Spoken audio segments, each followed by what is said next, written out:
I think that what we can do is to use regulation to inspire people to improve, and do that by celebrating the good practice when we find it and making it absolutely clear to people what we think is good practice, and sharing that.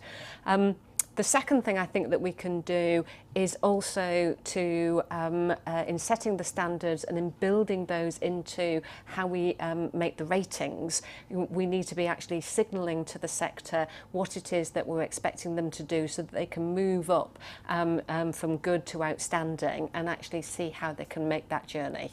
Our strategy also commits us unambiguously to always be on the side of people who use services. As Chief Inspector, what will you be doing to make that tangible and real for people and not just warm words on a strategy document?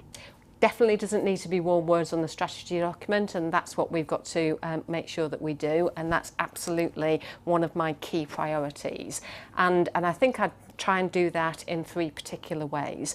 The first is to make sure that we increase the numbers of experts by experience who are involved in our inspections, so that they can bring their unique perspective and the insight that they can gain by talking to people using services and members of staff, and bring that to bear on the judgments that we make.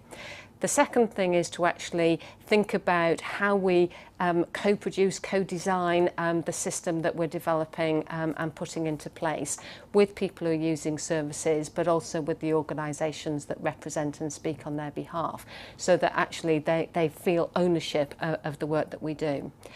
And the third area, to kind of really personalise this and sort of take on board the personalisation of adult social care, which we've made great progress in over the years, is to actually, I call it the mum's test. So this service, is the service that we're looking at, is it good enough for my mum or any other member of the family that's appropriate?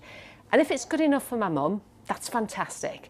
But if it's not, then we've got to do something about it.